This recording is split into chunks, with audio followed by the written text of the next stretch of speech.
Thanks, Helen. I'm standing here in the heart of modern-day Israel, not far from a place called Armageddon. All we can do is hope and pray that this name does not end up being prophetic as events unfold here over the next few hours. Less than 5 miles from here, troops from over 60 nations are gathering and preparing for war. The fact that this massive conflict appears to be building up around a place called Armageddon is not really a coincidence.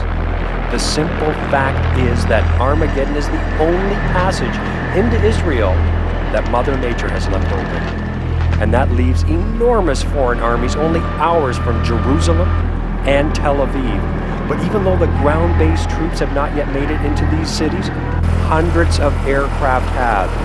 And as you can see, the damage is extensive. So far, there are no reports of non-conventional weapons being used, but clearly, we are now only seeing the start of something much bigger. Hour by hour, every nation in the world is being forced to take a side in this showdown. And as Pentagon spokesman Richard Stanfield has made clear, the United States is no exception.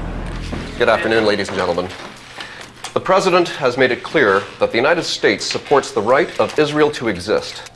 To that end, we will use whatever force is appropriate and necessary to defend that right. The President has been in touch with the Russians, the Chinese, and the President of the Arab League within the past hour. He has forcefully communicated America's position and our decision to meet any aggression in kind. An eye for an eye, a tooth for a tooth. The United States is ready and prepared to go to war to defend Israel, our friend and our ally. Thank you very much. No more questions. No more questions. Obviously, the stakes are much higher than this tiny valley in this tiny nation. And while the hands on the doomsday clock move closer to midnight, there still may be a glimmer of hope for the world. European Union President Franco Macaluso is expected to arrive in the area tomorrow morning.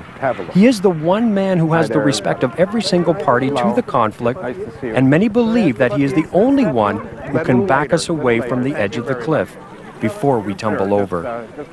In fact, in an intriguing proclamation yesterday, the charismatic leader boldly stated that he won't allow the world to destroy itself.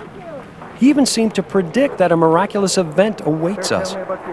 A moment when we find that missiles and bombs are no match for the will of a completely united mankind. Hopefully, President Macaluso can convince the world that the Battle of Armageddon is not a foregone conclusion, and that history will instead unfold exactly as we write it over the next few days. I'm Bronson Pearl, reporting for WNN near Armageddon in central Israel. Indeed, as WNN begins today to simultaneously broadcast via television, the internet, and even the 70,000 electronic billboards like this one, it seems almost providential that such technology is coming online at this exact moment. The all-too-real threat of nuclear war has just about everyone on the planet glued to the latest news.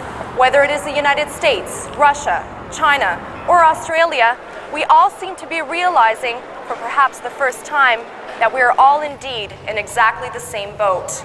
Well, hopefully, this new technology will help us to truly come together before we annihilate one another.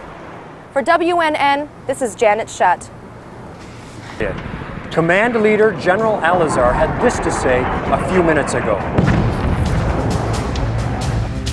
Right now, as I speak these words, a deadly cloud is traveling across the Israeli countryside, killing every living thing it touches.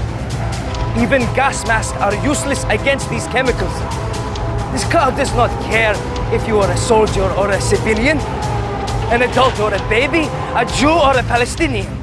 It will not destroy military targets, communication outposts, transportation links, or airfields. Instead, it has only one purpose: to kill innocent people, to try to finish the job that Hitler started and failed. Clearly the general means what he is saying, and right now the activity in the air above us has intensified almost beyond belief.